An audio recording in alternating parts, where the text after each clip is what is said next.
Salut tout le monde, aujourd'hui on se retrouve pour cette 29e capsule littéraire avec, comme vous avez pu le voir dans le titre, Yona princesse de l'aube de Mitsuho Kusanagi.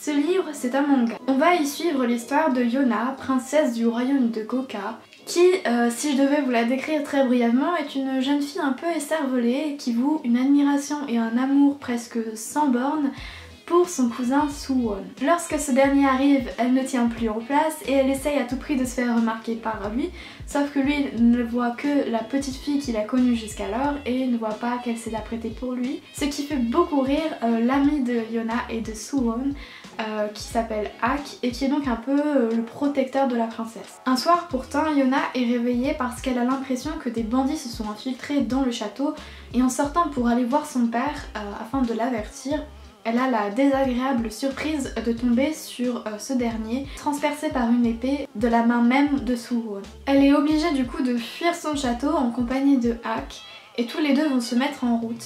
À partir de là, on voit vraiment une évolution chez la jeune fille qui grandit sur le plan moral mais aussi sur le plan physique, qui va aller de l'avant pour comprendre davantage ce royaume qui, au final, était totalement inconnu d'elle puisqu'elle avait des préoccupations plutôt futiles jusqu'alors. Et tout cela tandis qu'autour d'elle se développe une forme de parallèle avec la légende d'un roi aux cheveux rouges comme elle qui était entouré de guerriers dragons. Je n'en dirai pas davantage parce que je vous invite fortement à découvrir par vous-même cette histoire qui est magnifique.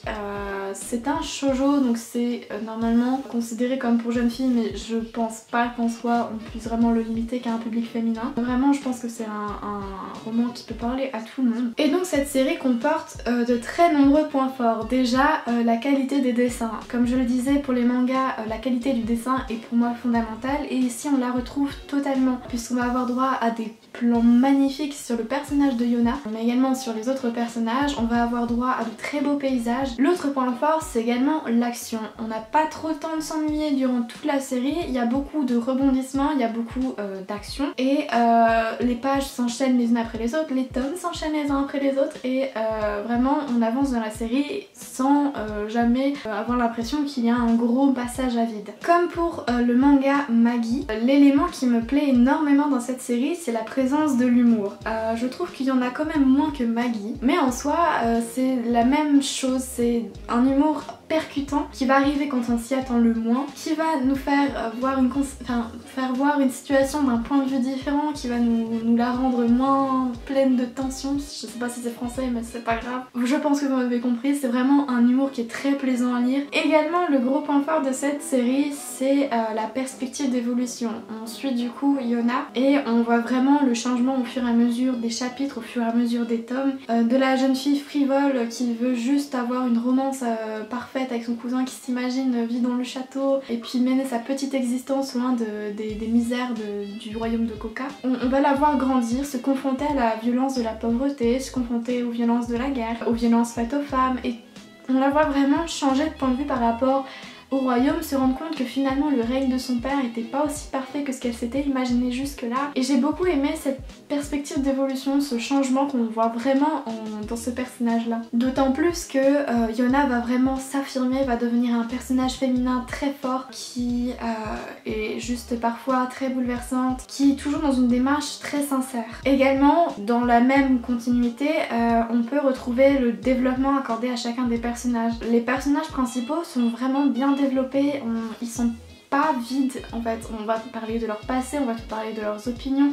certains vont avoir des chapitres dédiés rien que pour eux et on va avoir du coup plusieurs perspectives sur une même situation à quelques jours d'intervalle par exemple, mais vraiment on va avoir une perspective plus grande que ce qu'on aurait pu avoir en se concentrant uniquement sur le point de vue de Yona. Et je dirais pour finir que c'est une lecture très addictive puisque on veut comprendre pourquoi Suwon a agi comme ça, on veut comprendre comment Yona va réagir au fur et à mesure de l'histoire, comment elle va pouvoir encore grandir, comment elle va réagir face à telle catastrophe.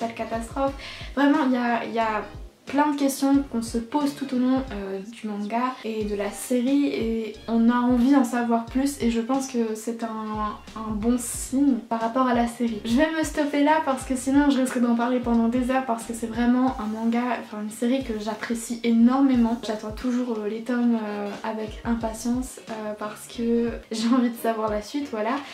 Et pareil, je me disais que c'est une lecture qui est idéale pour les vacances, surtout si vous la commencez parce que ça fait voyager aussi bien dans l'espace que dans le temps puisqu'on se retrouve dans une sorte de Chine, pas ancestrale non plus, mais avec vraiment des gros palais, des endroits somptueux, des princesses, des princes, enfin plus des rois que de prince. Enfin bref, je pense que vous m'avez comprise parce que là je repars dans les divagations, ça va pas le faire. Je vais vous laisser donc, comme je le disais, sur ces belles paroles et je vous dis à très bientôt pour de prochaines vidéos, voire même à demain si vous suivez la série en temps et en heure. Et puis je vous fais de gros bisous. Salut!